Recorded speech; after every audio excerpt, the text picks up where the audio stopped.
The time has come to officially welcome our next speaker, Dr. Nick Peters at Oak Ridge National Lab. Dr. Nick Peters is the section head of quantum information sciences at Oak Ridge National Lab. He is trained as a physicist and he worked at Telcordia Technologies, formerly Bell Communications Research, as a senior research scientist, and after that had a long career at Oak Ridge National Lab, starting as a senior scientist, promoted to a group leader, promoted to distinguished research staff, and now the section head of the whole quantum information science section, while in the meantime also being a professor at the University of Tennessee, Knoxville. We are very excited for your keynote today, Nick, and please take it away. Well, thank you very much for inviting me. It's my pleasure to give you an introduction.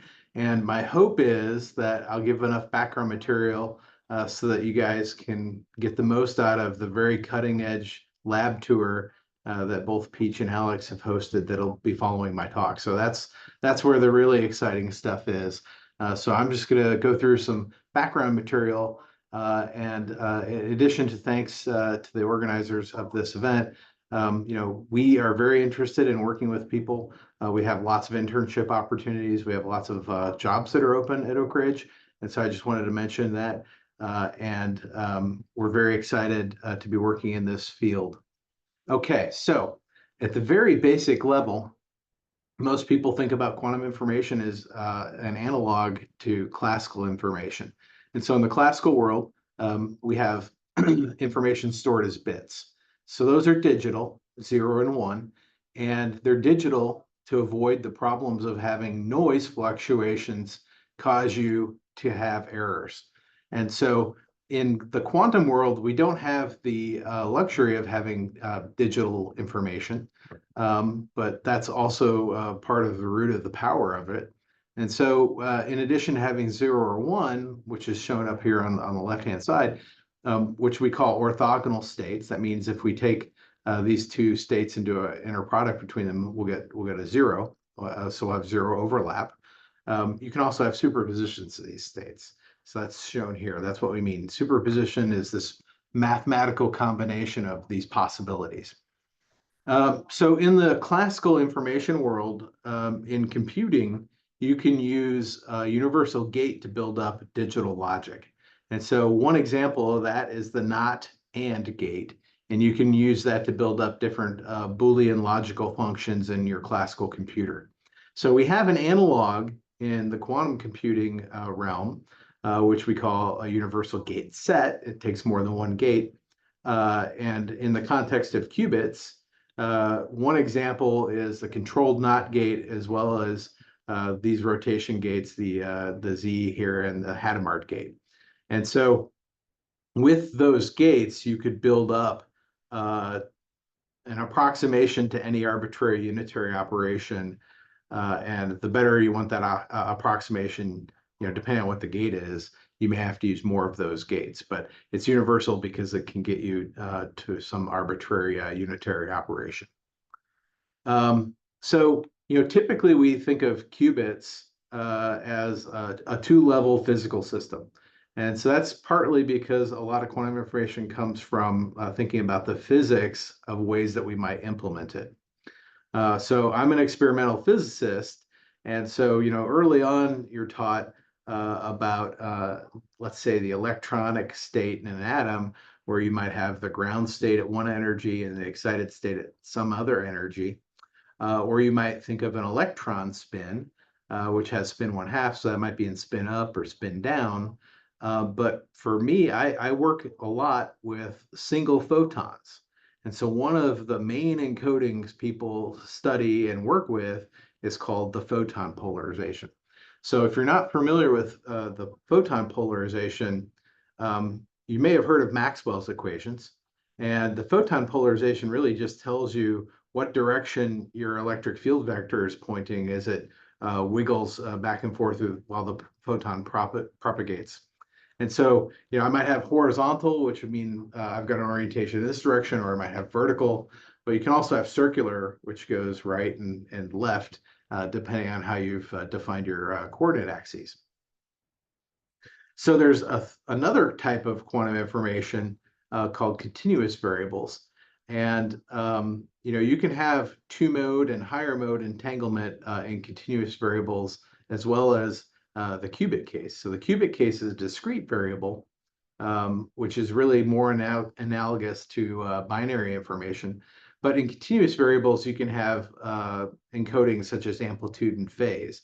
It's a pretty common one. And so at Oak Ridge National Lab, we work on both continuous variables and discrete variables. So it turns out that there are really interesting uses for both of those types of encodings. Okay, so in terms of quantum phenomena, it really starts with this idea of superposition, right? That we can write these orthogonal states like this, and then interference. And in interference, a lot of times what you want to do is you want to take things that are indistinguishable and interfere them, and then that gives rise to really interesting cross terms. And most of the time, that's what we want to do. We want to take things where we write down these states. This means that we're looking at quantum amplitudes, and we want to add those amplitudes and then square them to figure out what the probabilities would be or the measurements that you would make. And then that's what gives rise to the interesting quantum interference effects that you might have. Now, you may have also heard about wave-particle duality, and that's the idea that your single photon could act like either a particle or a wave. And one of the really interesting things in quantum mechanics that gives rise to things like quantum random number generators is that you have intrinsic randomness in measurement. And then sort of the most interesting thing, at least to me, I've been studying entanglement for, I guess, over 20 years now, is entanglement. And entanglement is this idea that I can share correlations between two quantum mechanical particles that can't exist classically. And we'll get into more of that in a minute. So in terms of trying to understand and visualize what one of these qubits might look like, a lot of times we'll use this physics notation called a ket, where we'll define the concept of logical 0 and 1 in analog to a classical bit, and we'll define that in some physical system. So in the case of polarized photons, we could define H as a single horizontally polarized photon and V as a single vertically polarized photon. So, what might that look like if we translate that math into something that's graphical is this figure on the right. And so if I try to look at a qubit is defined by 3 real parameters. And you could think of one parameter as how pure that state is. And so if it's a perfect horizontally polarized photon or a perfect vertically polarized photon, then it would live on the surface of this thing that we call the Poincare sphere. If it were, so in the horizontal case, that'd be here, and in the vertical case, it'd be on the opposite side. And you can do superposition, so they'd be, let's say, an equal superposition of horizontal vertical would be here, and we would call that diagonally polarized, right? Because horizontal plus vertical is diagonal. And you could add phases that would put you up here at the pole, the north and the south pole of the Poincare sphere. And you could also have decoherence effects, which would shrink the state inside the sphere. So I'd mentioned this superposition state, the diagonal, which is just the horizontal and the vertical. So you can think of part of this plus part of that gives me this. But then also you have these expressions that you would get for change of basis, what we call change of basis. So you can always look at your quantum states in different ways. Okay, so now if I have 2 photons, and this is where it starts to get more interesting, because when I have 2 quantum objects, I can start to have entanglement. So in this case, we will typically put our kets next to each other. And so for example, shown down here, this would be, I would have one photon that's horizontally polarized, another photon in some other mode that's diagonally polarized. If we think about now this extension that I had mentioned earlier to continuous variables, it's actually a little bit more complicated, because if I think about something that's encoded in position and momentum or energy time or amplitude phase, those are all continuous variables. I have a very broad continuum of possibilities. And I have to make a measurement of those, of that broad continuum. And so that measurement really, when I try to make those measurements, I'll get a particular value. And so I will see that my values are spread out over this continuum as sort of indicated by this measurement here on the left-hand side compared to this qubit type picture where, you know, things are, I'll say a little bit more digital looking, even though it's an analog state. So you can, in fact, have something where you've got multiple states that define these orthogonal levels, and we would call that a qubit, where the D stands for the number of levels that you would have that are orthogonal to each other.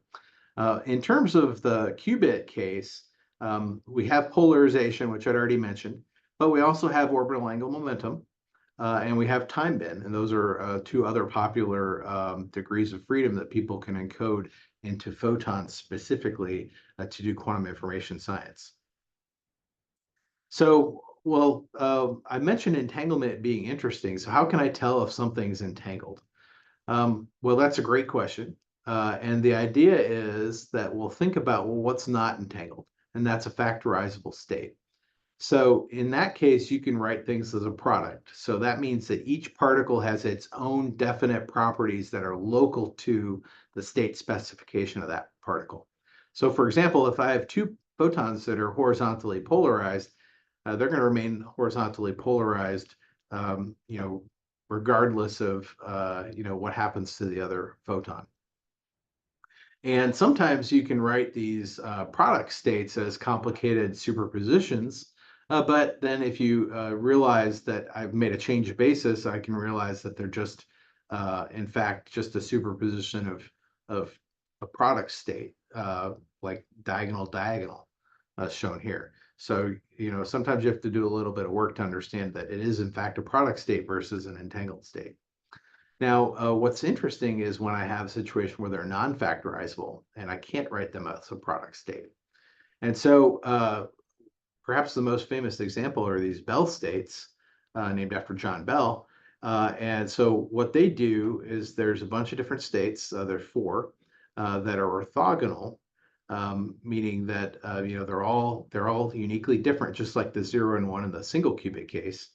And you can actually use these Bell states as a basis to build up any type of 2-qubit entangled state that you wanted to by making linear combinations of them. Okay, so, but the important thing to note is that in this entangled state, neither particle has definite local properties. And so if I make a measurement on half my entangled photon pair, it doesn't really matter how I make that measurement, I'm going to see a random result. And if I repeat that measurement, it's going to be different and random for every new pair of entanglement that I would take a look at. However, depending on the type of entanglement it is, if I look at one qubit and I make a measurement, and I look at another qubit and make a measurement, I'm going to discover that I'm either correlated or anti-correlated depending on the type of entanglement that I start with. Okay, and that's you could think of that as really one of the most important things about these entanglements is that this information is stored non-locally, so it's not stored locally in the single photon, but it's stored jointly in the properties of the two photons. So, for example, if I had this state HH plus BV, I either have two pairs of horizontally polarized photons or two pairs of vertically polarized photons. And I don't know if it's a pair of horizontal or a pair of vertical because I've got an equal superposition. And the fact that I can write this as kets it shows that I have an indistinguishable superposition. And so that means that I'm interfering the amplitudes, and that gives rise to the interesting quantum interference effects that we typically are after in these quantum information science scenarios. So if I look at other things, like this state down here, I can see that I have an anti-correlation. So if I measure H on the first photon, then I would expect to measure a V on the second photon. Or if I measure V on the first photon, I expect to see an H on the second photon. Okay, so a lot of times, though, things are not perfectly pure. they've got some decoherence in them. And that's when it becomes interesting to use this notation called the density matrix. And so the density matrix is literally, I take my state that was my state that I introduced earlier, this ket, and then I do an operation where I do the Hermitian transpose. And so I basically take a column vector and turn it into a row vector, and then I multiply these two, and then I get something that looks like this. So in this case of this entangled state, I have HH plus BV. If I do this product, I get these elements. And for me at least, it's hard to track these elements. So I like to look at them graphically. And this graph actually means something. And what it means is that if I look at the diagonal elements of this plot, those are the probabilities of making the measurements of the eigenstates of this particular state. And so if I look at this, I see it's either HH or VV.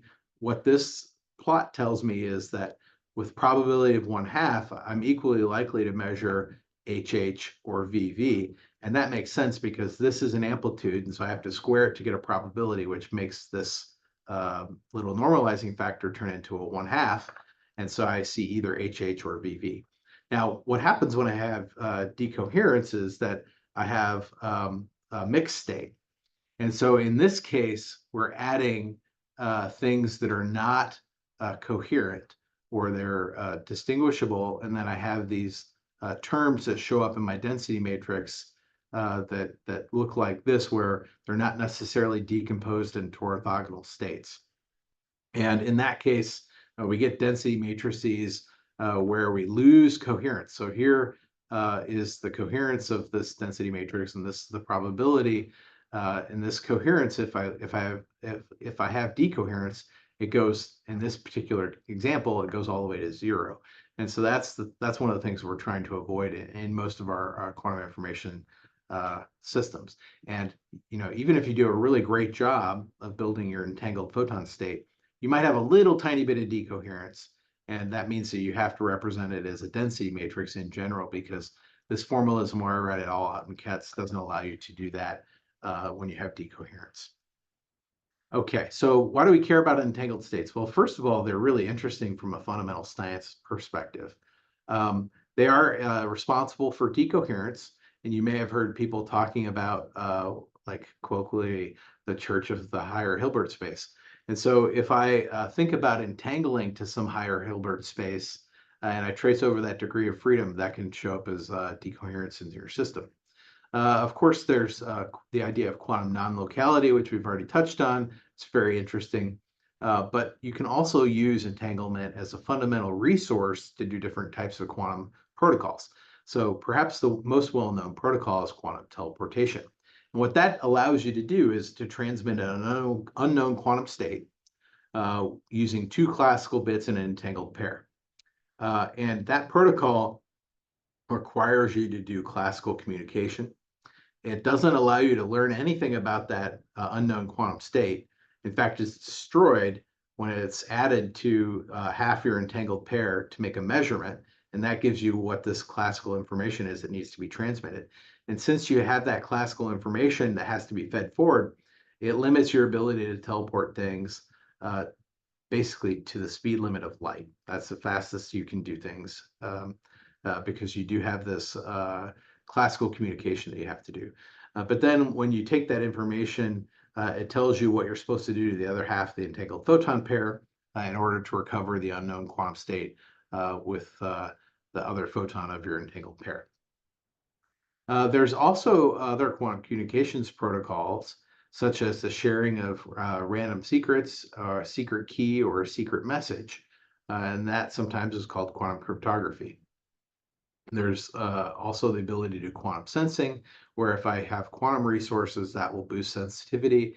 And in particular, a particular type of continuous variable state called a squeeze state allows you to do better than just, say, standard laser light.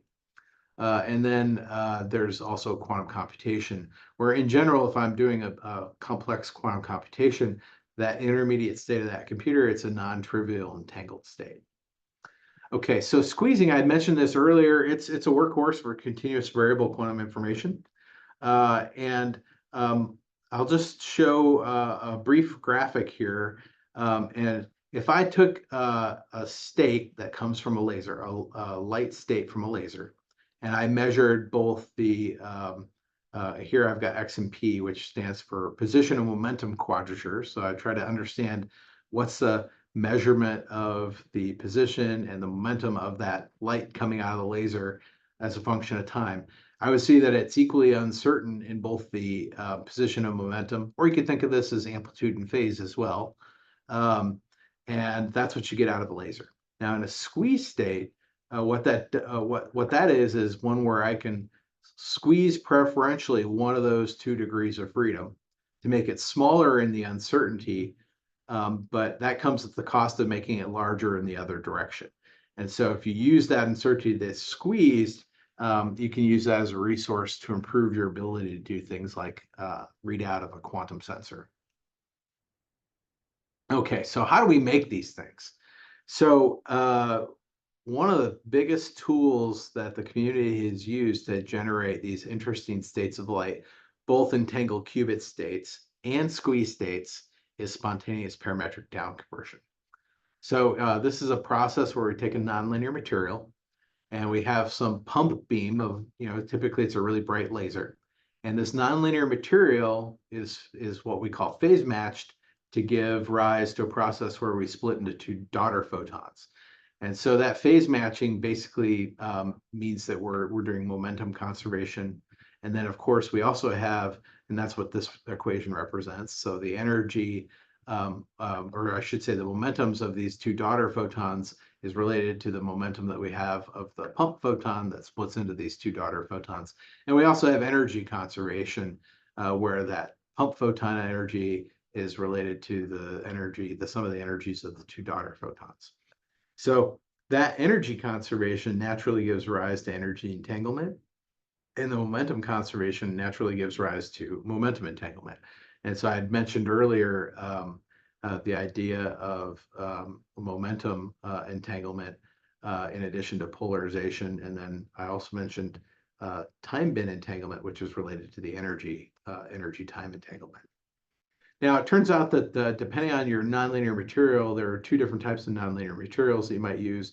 So there are very special nonlinear materials that are called Chi2 nonlinear materials, and that allows us to do something that's called 3-wave mixing, where we have 1 pump photon and 2 daughter photons. And then there's also what we call Chi3 materials, which utilize 2 photons from the pump and 2 photons that are output. So it's a 4-wave mixing process. Okay, so as an example now, let's talk about how we actually make entanglement. Okay, so this is a really nice example that hopefully is conceptually pretty clear. So we can use these nonlinear materials. So this is our nonlinear crystal shown here. And if we pump with the correct polarization, in this particular case, we have something called type 1 phase matching, which means that we pump with one polarization, then we get out photon pairs of the opposite polarization. And so this direction is defined by properties of this nonlinear crystal here. And so here I show a line that tells us where the optic axis of that crystal is. And so that gives us phase matching if we do it correctly. And so, just by rotating this by 90 degrees, we can have this scenario where if we pump with a different polarization at the input, we'll get out orthogonal polarizations at the output. Now, this is where, I would say really the really exciting stuff starts to happen. If we take 2 of these crystals such that they're really thin, so I can't tell if my photon is born in the first crystal or the second crystal, and I sandwich them together, and I pump with a polarization that pumps both crystals at the same time, then I can get out superpositions of these 2 photons. And this superposition, now remember, if it's indistinguishable, it gives me this coherent superposition, and I can get it not only entanglement, but I can get tunable entanglement. So if I change that pump polarization, I can vary from having something where it's a product state just of these HH photons or these VV photons, or of an HH plus VV entangled photon state. Now, that's the key thing to take away from how do I make entanglement? It's that I have to make different processes that allow me to generate orthogonal photons in a way that they're indistinguishable when I overlap them. So how might we measure this to get that density matrix? Well, we take our two photons that are coming out of our entangled photon source, and then we can use these different elements called wave plates.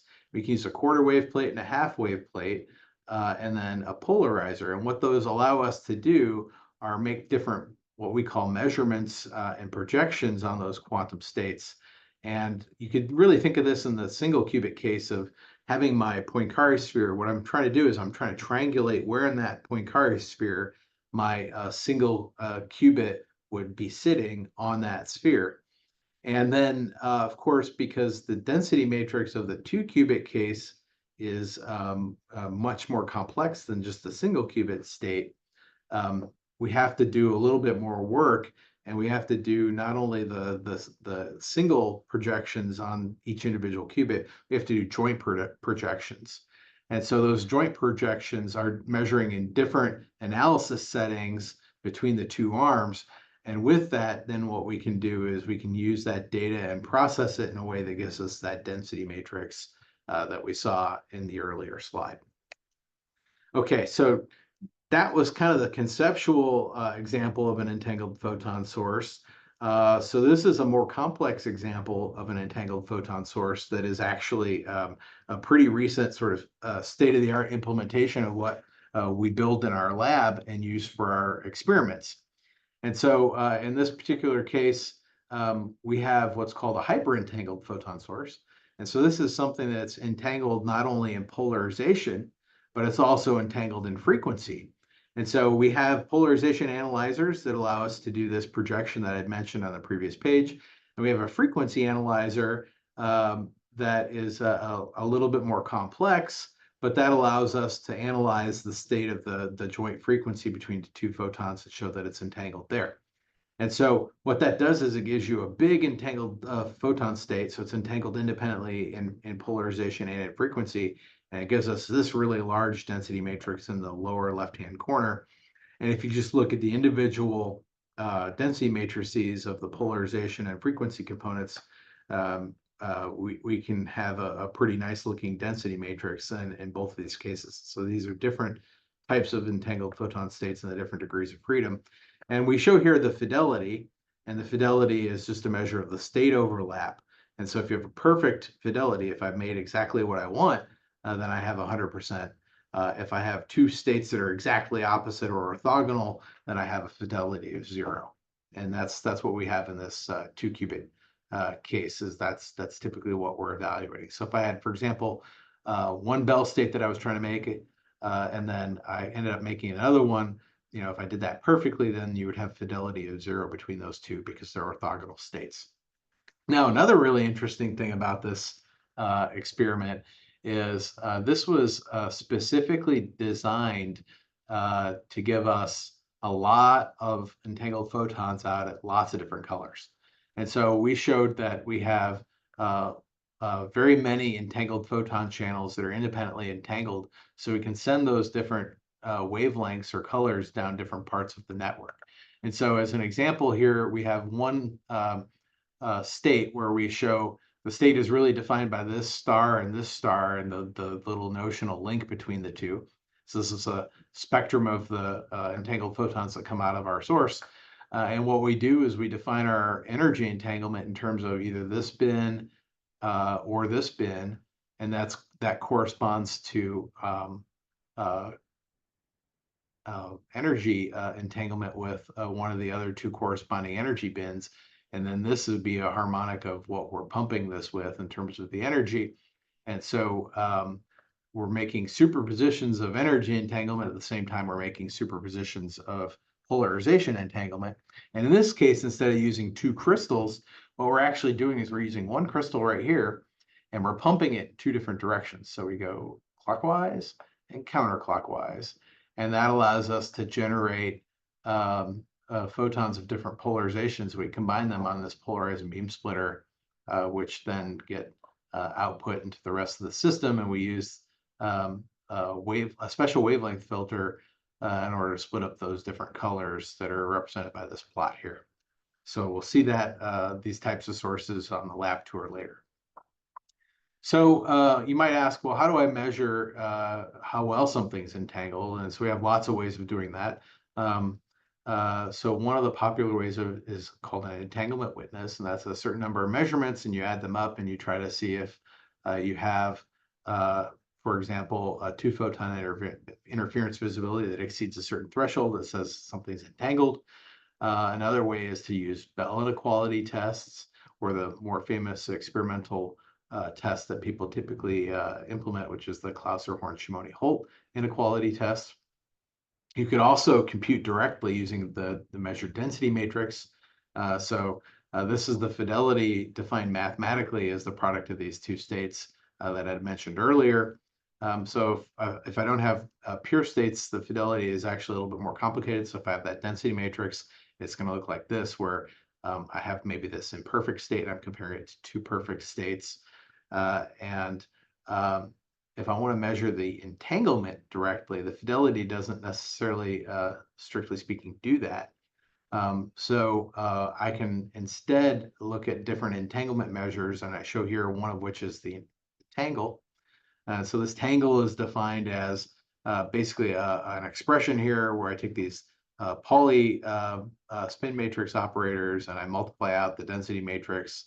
And then I can then compute the eigenvalues of that. And then if I look at the eigenvalues in order of descending magnitude, I can calculate the tangle. And what that really does is it helps us capture that idea of that off-diagonal coherence that I showed you earlier that shows up when we have these Bell states. Okay, so why do we care about quantum networks and entanglement?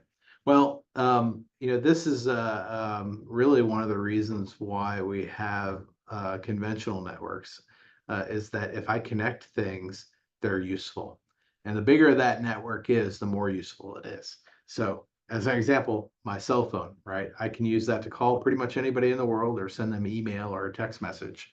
And so to quantify the value of a network, people often talk about Metcalfe's law, which says that the value of that network of typically computers is proportional to the square of the number of connected users. And so I work at a U.S. Department of Energy lab, and it is a distributed science ecosystem across the United States. And they're building quantum sensors and quantum computers. And if we had a quantum network to connect those things, then we might potentially have a network which is much more valuable than simply the square of the number of connected users if they're connected classically. If we connect these quantum objects with a quantum network, we might get an exponentially more powerful system of quantum objects. And so, the upshot there is that if I have some number of quantum objects, it could be these 6 that are shown here on the right, and I connect them with a classical network, it doesn't really take a ton of these objects to connect them with a quantum network and have that quantum network work better than the same objects connected classically. So that's what we're really looking for. We're looking for that break-even point where our quantum objects work together on a quantum network much better than those same objects on that classical network. Okay, so one of the longest discussed applications of quantum networks is quantum key distribution. And it's a way that I can distribute keys, which are classical objects, using quantum states, so that the security is rooted in the idea of some physical principles, as opposed to an idea about how hard something is to compute. That's a typical way that people do cryptography today, is we find a problem that's really hard to compute. And then we say, if we build a key distribution system where we can, for example, multiplying two numbers together, two prime numbers together, that factoring of that number is really hard. So if we multiply two really big numbers together, figuring out how to undo that is really computationally not possible.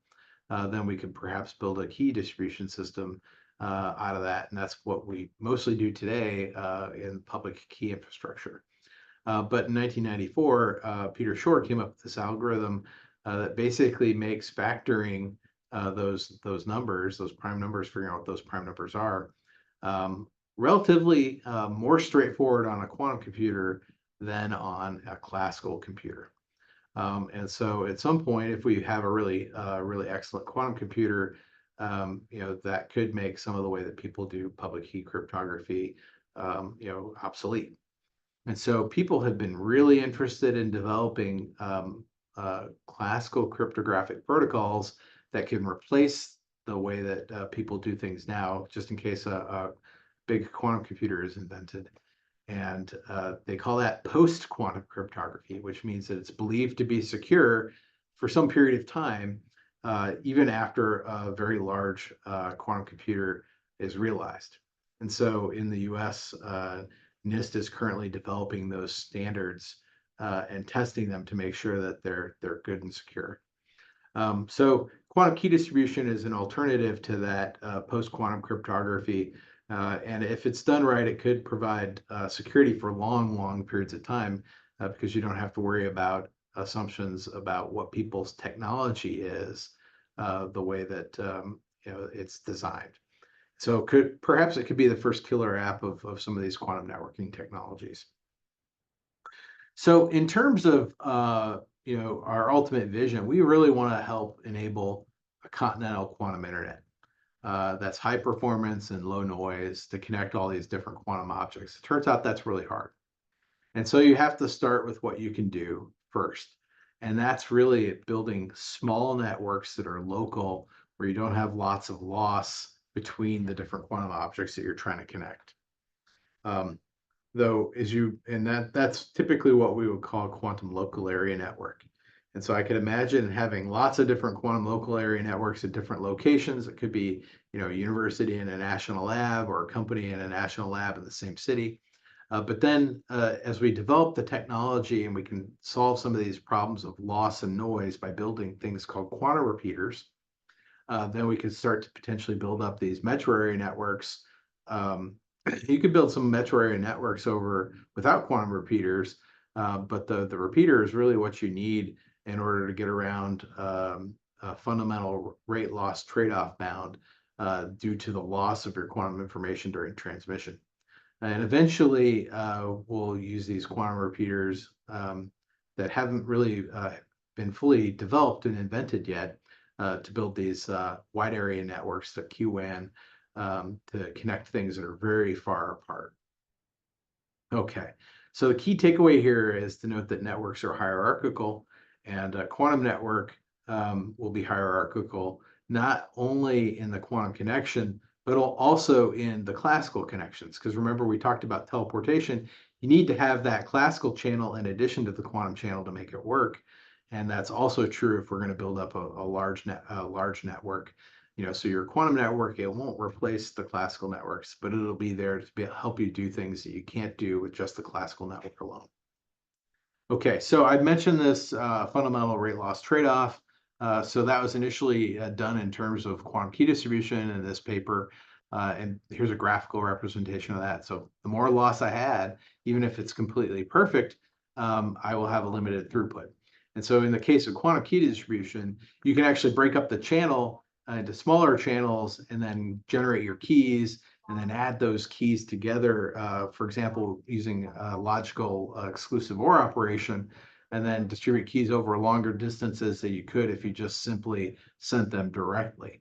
And so that only works in the context of quantum key distribution because I'm converting it to a classical key.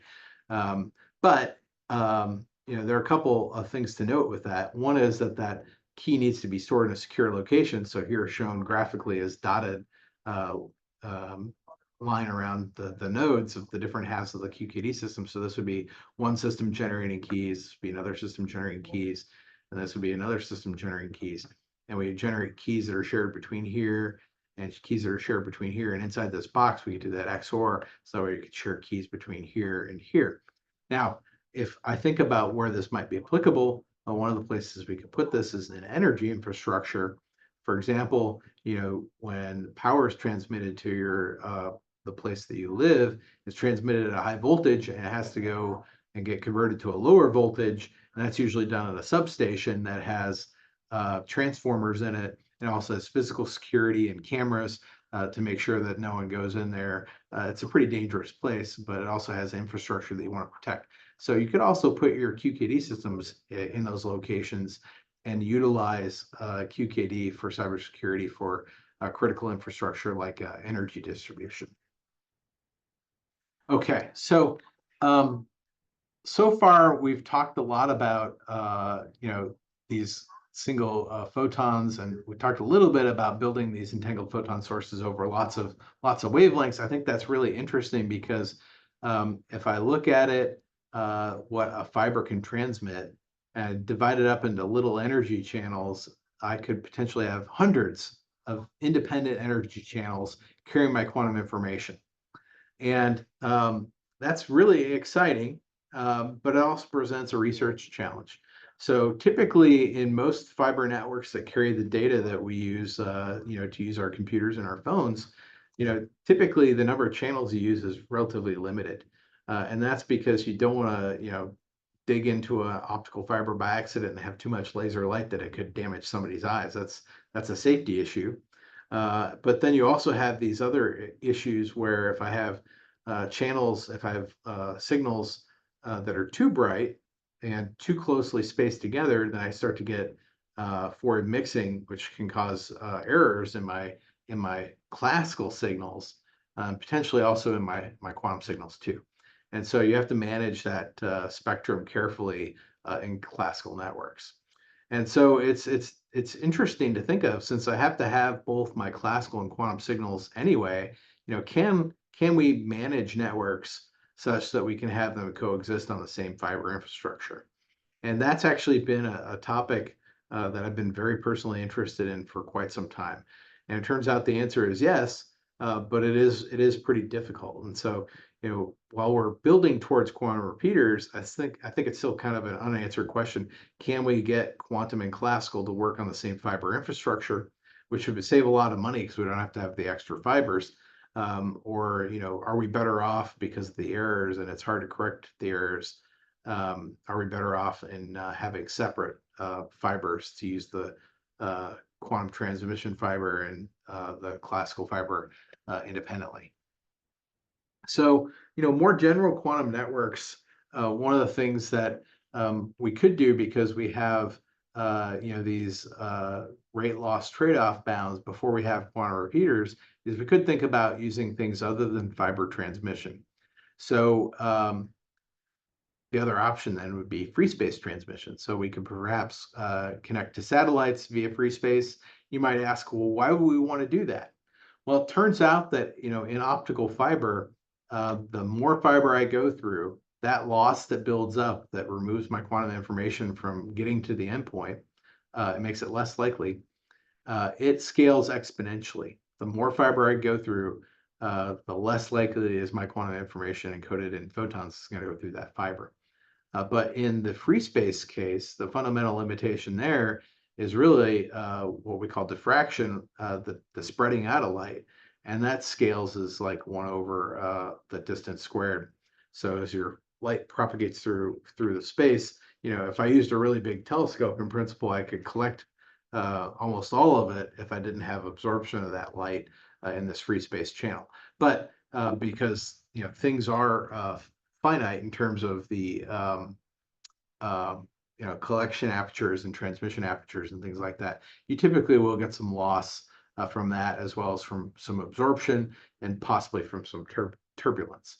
So you do still have these bounds that exist if you don't have quantum repeaters, which are basically that the more loss I have, the less the throughput would be. So you still need to have these quantum repeaters if you want to have a high performance quantum network.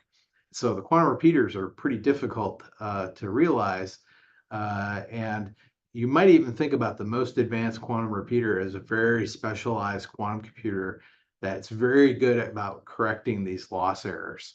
And depending on who you ask, some might say building a fault-tolerant quantum repeater network is harder than building a fault-tolerant quantum computer, and vice versa. So that's something that's very much an interesting research question. So I think we already talked about this fundamental rate loss bound. That's something that's really hard to get around.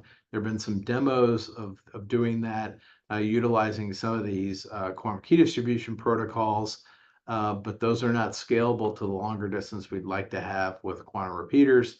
And just intuitively, if I think about encoding my quantum information on a bunch of photons and sending them from like one transmitter to a receiver, if I lose half my photons, I've lost half my information. And so it's really hard for me to reconstruct it.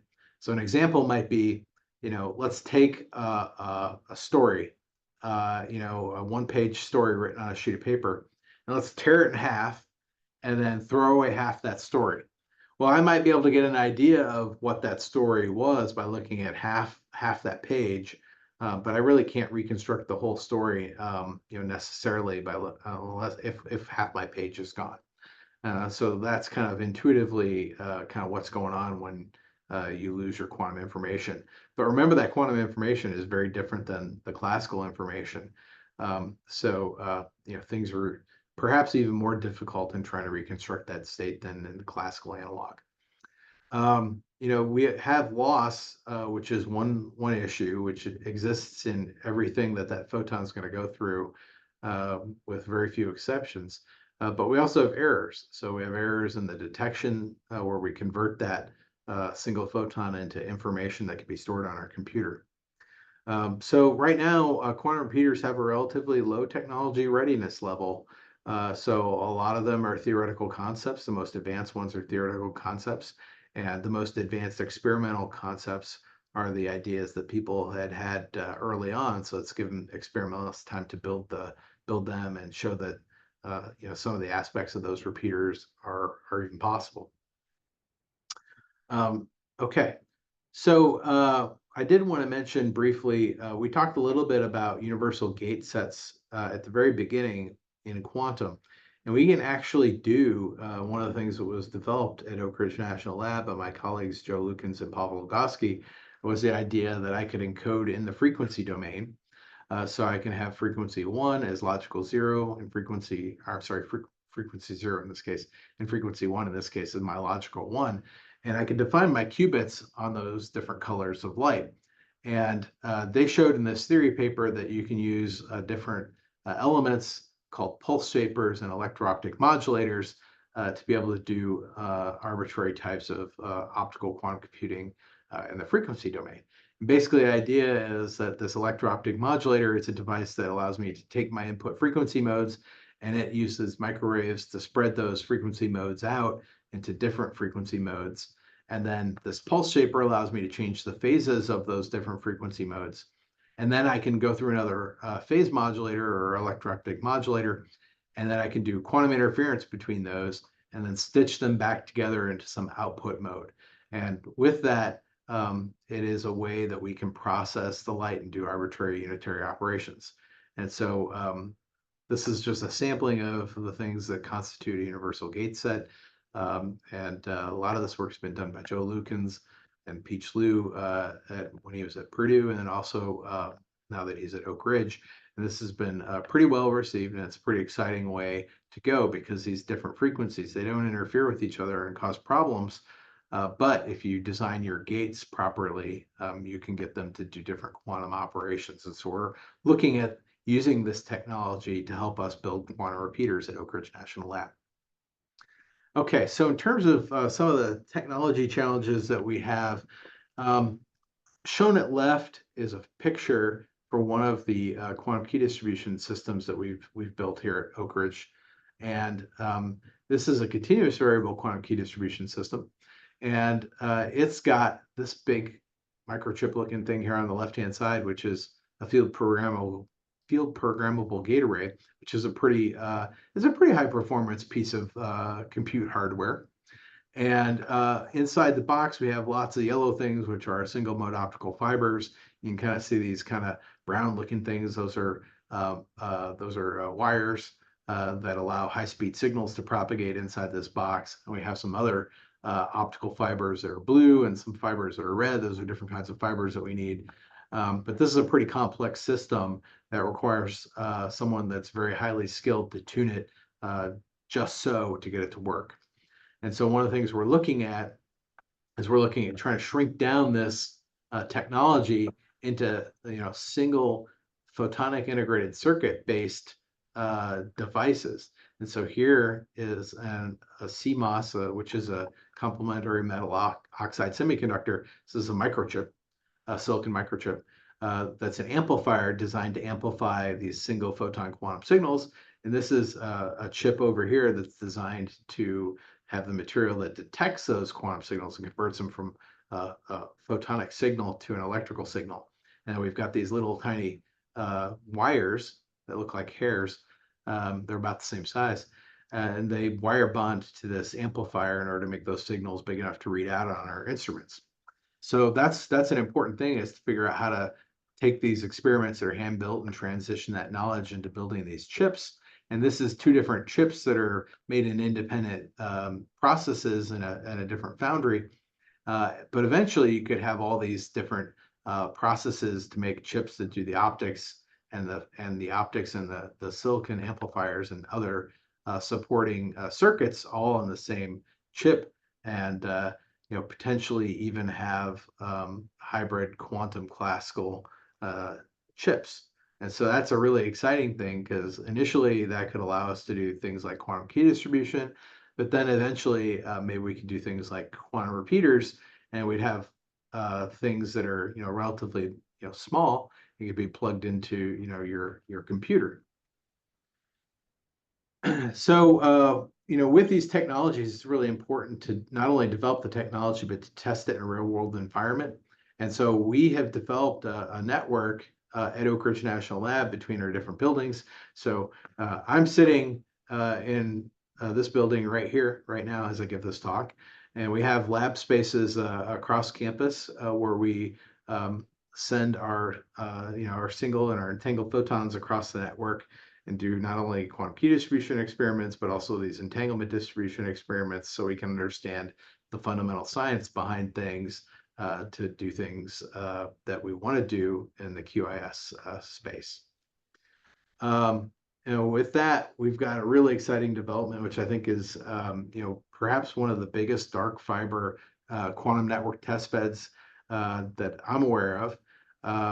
And this is a loop that is 15 kilometers long, and we have 20 of these loops, so that we can go up to 300 kilometers to test our quantum technologies as we're developing them as to how they would work on a real deployed optical fiber network.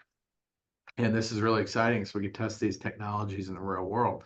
And there's a big gap between doing a proof of principle experiment on one optical table and being able to generate things that go out and distribute all the timing signals and all the stabilization signals and all the things you have to have in order to make things work in the real world. Let's see. And so this brings me to my summary.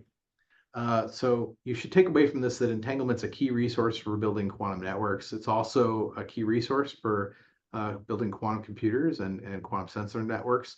And entanglement comes in not just this qubit type entanglement, which is what people mostly think about, but there's also this idea of using continuous variable entanglement.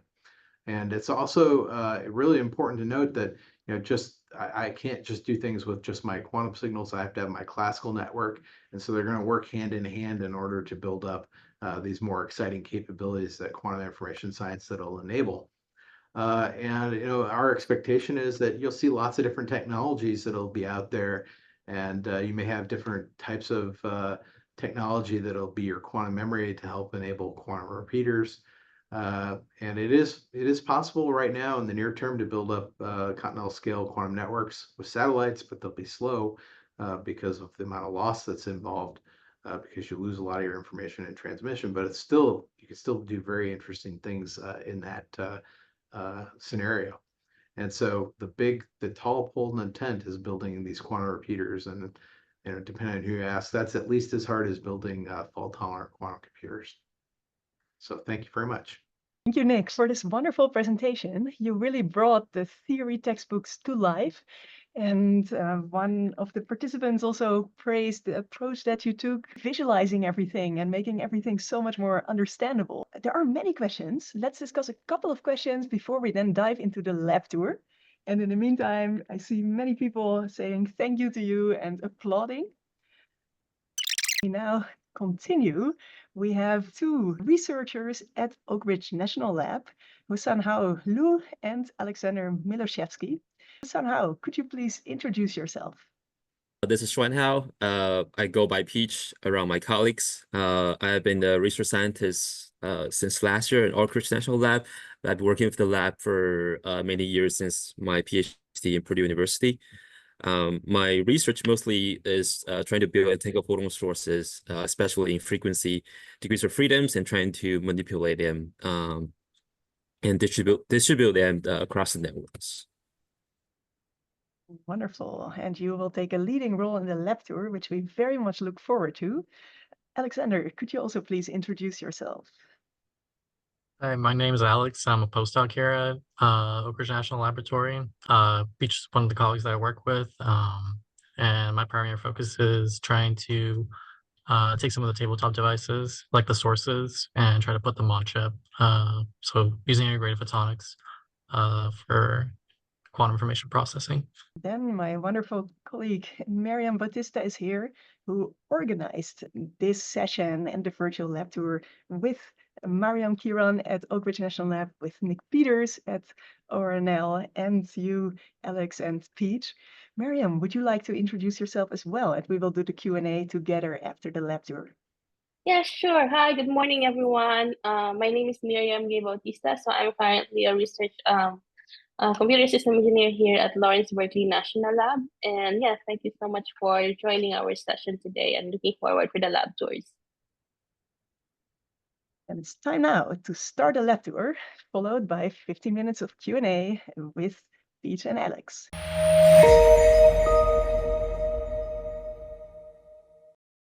Hello everyone, welcome to our lab tour here at Oak Ridge National Lab. I'm Hsuann-Hao Lu, a research scientist in the Quantum Communication and Networking Group as part of the Quantum Information Science sections. Joining me today is our postdoc, Alex Miloshevsky. Together, we're excited to show you around one of our quantum labs on campus. The lab we'll be touring today is where we're building tools to generate and manipulate entangled photon sources. We'll be exploring two types of these sources and delve into how we integrate them into our quantum local area network. Let's get started. On these two optical tables, we conduct multiple quantum experiments and projects. A common goal across these projects is to develop quantum photonic systems that are highly compatible with existing fiber optic networks, maximizing the use of telecommunication infrastructures. Most of the photon sources we develop here operate at wavelength in the conventional band and the long wavelength band, where C-band and L-band in short. Due to their low loss transmission optical fibers, these two optical bands, ranging from 1530 to 1620 nanometers, are ideal for optical communication in our everyday classical networks. By using these wavelengths, we can also transmit single photons and entangled photons in optical fibers for long-distance quantum communications. Single-mode fibers can support a very large optical bandwidth. When designing and building these entangled photon sources, we aim for broadband operations, meaning that our single photon sources can make full use of the entire C-band and L-band. To generate entangled photons, we commonly use a process called spontaneous parametric down conversions. High-energy pump photons around 780 nanometers are guided into these commercially available, periodically poled lithium niobate waveguides, or Piplin waveguides. Small portion of these pump photons will spontaneously decay into pairs of daughter photons that shares a strong time-energy correlations. These daughter photons are roughly half of the pump frequency, or double the pump wavelength, around 1560 nanometers. Their frequency distributions is determined by the Piplin waveguide design, known as the phase matching bandwidth. We refer to the lower frequency photon as Euler photons and the higher frequency one as signal photons. Ideally, if we detect the frequency or arrival time of one photons, we can infer the properties of its partner photons. In addition to the inherent time-energy entanglements, we can use this Piplin waveguide in more complex optical designs to introduce other types of entanglements. Today, we will discuss polarization entanglements, a very classic example in every quantum mechanics textbook. One technique to create polarization entanglement is through a design called the sonnet loop. Here, a polarizing beam splitter divides the 780 nanometer pump laser into two counterpropagating beams with the same polarizations. These beams travel in opposite directions around the loop, passing through the Piplin waveguide and interacting with the nonlinear medium, potentially create photon pairs. The two paths are then recombined at the polarizing beam splitters, with one path having an extra 90-degree rotation in its polarizations.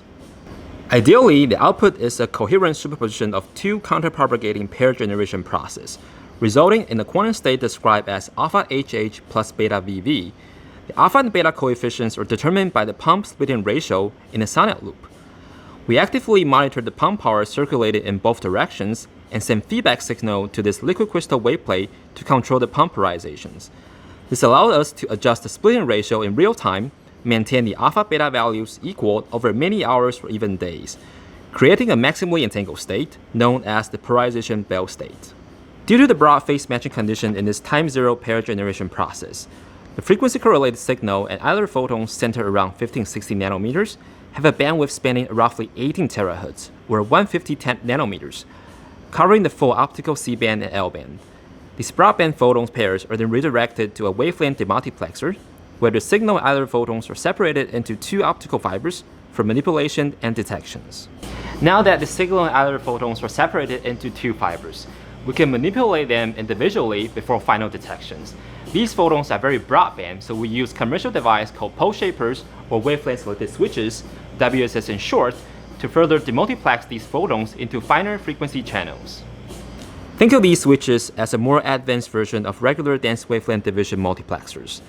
They can be reconfigured through software, allowing us to change optical filter settings and direct different parts of the optical bandwidth to different fiber outputs. For example, these two devices here support optical C-band operations for our signal photons and L-band operations for our Euler photons. We can program the devices to dissect our full bandwidth into 300s of independent wavelength channels, assign different channels to a total of 20 fiber outputs. Our ultimate vision is to have these 20 fibers each connecting to a different user at different quantum nodes across the campus network. Each of these fibers leads the photon to these polarization analyzers. This analyzer consists of wave plates on motorized rotation stages, followed by polarizing beam splitter cubes. We can send commands through the network to rotate this wave plate to specific angles, allowing them to perform the necessary projections for tasks like quantum state tomography, remote state preparations, and other quantum applications. We have several of these analyzers across many labs on the campus, all connected through deployed fibers to send photons across the campus for measurements. Finally, after the polarization projections, these photons were sent to highly efficient superconducting nanowire detectors for detections. These devices operate below -270 degrees Celsius, facilitating single photon detections with around 90% efficiency and very low dark-count rate. Once the photon is detected, it generates a very short electrical pulse, which we send to a FPGA board as a programmable microprocessor for time tagging. Photons from the same entangled pairs can arrive at their respective detectors within a very short time, often just tens of picoseconds apart. Therefore, having an accurate timing reference or a synchronized clock shared between these FPGA boards in different labs is very crucial. To achieve this, we use a technology called the White Rabbit system, synchronized physically separated nodes through two-way time transfer between the White Rabbit master and individual switches connected by optical fibers. The switches then output clock signals to the FPGA board recording the experimental data, give us time synchronization precision at 1/1,000,000th of a second. With all these devices, we have performed many proof-of-concept demonstrations with our wavelength multiplex entangled photon sources on our campus network. Now I'll hand things over to Alex Miloshevsky, who will introduce you to another research area with the goal of shrinking this setup into photonic chips the size of our fingertips. One goal we are pursuing in this lab is to take tabletop quantum networking experiments and see how we can integrate the devices onto an integrated photonic chip. Photonic integrated circuits are analogous to electrical chips with some stark differences. We use light as the information carrier instead of electricity, and signals are transmitted through waveguides instead of resistors and electrical wires. We're hoping to move generation, manipulation, and measurement of our quantum states from tabletop devices onto small, compact, and reliable chips to pave a path for scalable, reliable, chip-based quantum devices that will improve the cost and adaptability of quantum for applications. On the optical table, we have the chip probing station for coupling our fibers into the waveguide of the chip for testing.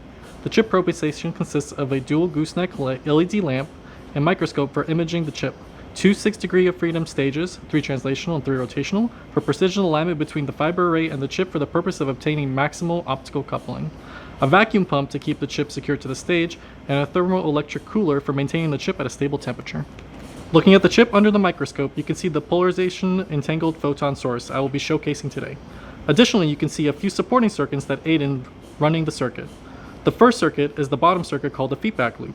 The feedback loop assists in coupling between the chip and the fiber array. The second circuit is a polarization splitter rotator, or PSR. The PSR is used to split the input light into 2 separate paths depending on the polarization of the light. We do this because we want to monitor the splitting ratio between our 2 polarizations and make sure that we maintain a splitting ratio that will produce an ideal polarization bell state. The final circuit is the polarization entangled source. Here we're using a combination of 2 polarization splitter rotators and a large microring racetrack in order to generate our polarization entangled bell state over a broadband spectrum. Next is the experimental procedure we use to generate the polarization of entangled photons on chip. First we start with the pump laser. Here we have a Santec tunable semiconductor laser that can operate from 1880 nanometers to 1620 nanometers, pumping light at around 1560 nanometers. The TSL570 will shine laser light at a wavelength that corresponds with one of the resonances of the microring resonator on our chip. Before, we need to do some noise filtering. The laser light goes through a series of dense wavelength division multiplexers, or DWDMs. The DWDMs are similar to the WDMs, except here the light outside of the DWDM's bandwidth is being filtered out. Then we use a polarization controller to tune the splitting ratio of the 2 orthogonal polarizations that will couple into the chip. For our use case, we can imagine coupling horizontal polarization clockwise into the ring and vertical polarization counterclockwise. The output of the polarization controller connects to our V-groove fiber array that couples into the chip. Using the fiber array mounted on the Maple Leaf chip probing station, the motorized controllers help us align the fiber array in 6 degrees of freedom, 3 translational degrees and 3 angular degrees, to the chip. Once the fiber array is aligned to the chip and the coupling fine-tuned, the filter pump light will couple into the microring resonator on the chip. Here we have one device that is very commonly used in integrated photonics, a microring resonator. The microring resonators are an optical waveguide which is looped back on itself, with repetitive resonance structures evenly spaced and given by the free spectral range. The circuit has been designed to pump light in both directions of the ring and generate entangled photons in energy-matched resonances determined by energy conservation. We match the pump light of our laser to one of the resonance structures. Then through a nonlinear optical process known as spontaneous 4-wave mixing, 2 pump photons are used to create 2 entangled photons. Once the entangled pairs are generated, we collect the pairs back out of the fiber array. Going through another set of DWDMs, we hope to filter out any excess pump light that might have coupled out of the ring. Now with the entangled pairs generated, we are ready to transmit the entangled pairs to the other table for measurement.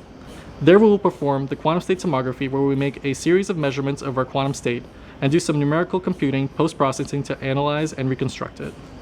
Thank you for listening, and we hope you enjoyed our brief quantum networking tour at Oak Ridge National Laboratory.